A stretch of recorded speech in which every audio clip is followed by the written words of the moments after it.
A painting of Jesus Christ by Leonardo da Vinci has become the most expensive artwork to be sold at auction. The 500-year-old painting, known as Salvator Mundi, was sold for more than $520 million Australian, plus an extra $50 million in auction fees. Art critic Robert Nelson joins me now from Melbourne to talk to us about this some more. Robert Nelson, thank you very much for your time on ABC News. It is not every day that you see records broken and set in the art world. This was quite remarkable. That's right. Well, there aren't many Leonardos on the market, so I suppose when one does come up, there's a fair bit of competition. Indeed, and this Leonardo was not any old Leonardo, was it? Because really, it's the story behind this painting that is quite extraordinary. Can you talk us through a bit of this painting's history? Well, there are no ordinary Leonardos, and this is no exception. It's a picture that was, well, if it's the same picture, it was commissioned by the King of France, and it had a remarkable history of going into obscurity and then resurfacing for small amounts of money. It changed hands a number of times and didn't achieve quite the sums that we're talking about today.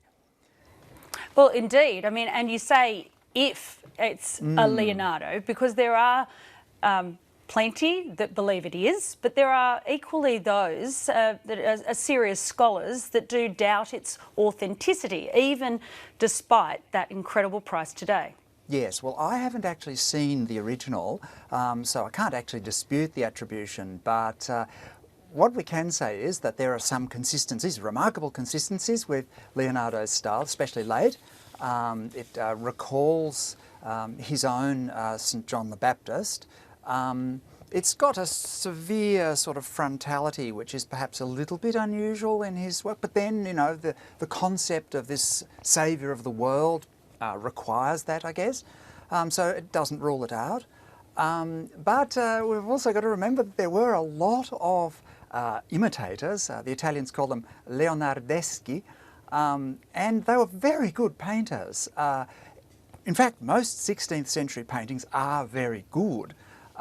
So, you know, a Bernardino Luini could look a lot like a Leonardo, and often once you've done all that you can with science, you know, materials, and then you do your art history with provenance, you still can only prove that it's of about that time that Leonardo was painting. Even if you look at the X-ray data, and you know, it has corrections or pentimenti like Leonardo's in Leonardo's other works, it still doesn't prove it. And you get down to some quite subjective reactions about the mystique of the work, the presence of the work. Scholars say, there's no doubt, you know, as soon as I saw it, you know, it spoke to me. So they're actually quite, I'd have to say, quite vague, and not terribly convincing as such, because there are an awful lot of very spooky, beautiful 16th century paintings that are not by Leonardo. Yes, and well, obviously the person that paid that record amount, smashed the record price that we'd seen for that work of Picasso's, certainly does believe that this is a Leonardo da Vinci.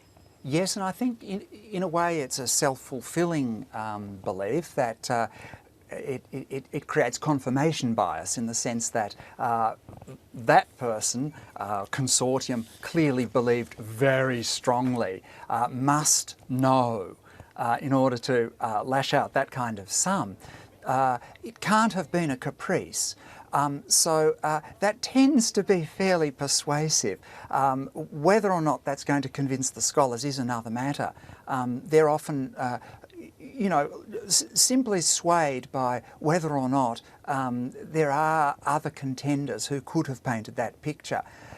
For me personally, it's a very, very nice picture, irrespective of who painted it, but the price does go with the name. The brand name Leonardo is very compelling. It makes it a destination picture.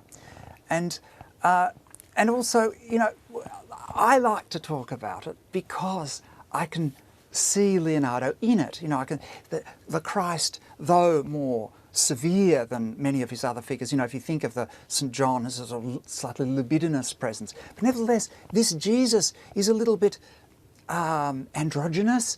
You know, it's got that murky sfumato that lends itself to a certain sort of obscurity in the psyche. So it creates a mystique, I think, that lives up to the name. And you can imagine people flocking to this picture. It's actually, in terms of tourist dollars, it's probably worth a lot more than has been paid. I guess that's the other final question to you. I mean, at this stage, I haven't seen any reports of just who has purchased it and whether it will end up being able to be seen by the public. I mean, it was held up until today by a Russian billionaire. Yes, who didn't show it. That's right. There's no saying that the buyer will have the public in mind. Often collectors do, however, lodge the work in a public collection. And often, of course, public collections touch their very kind philanthropic community to get that kind of sum. They wouldn't be able to bankroll that purchase on their own. And so it is possible that it's a public institution. They don't have the money for it, but they can sometimes get access to that kind of money. Robert Nelson in Melbourne, I do thank you very much for your insight today here on ABC News. Great pleasure, Celine.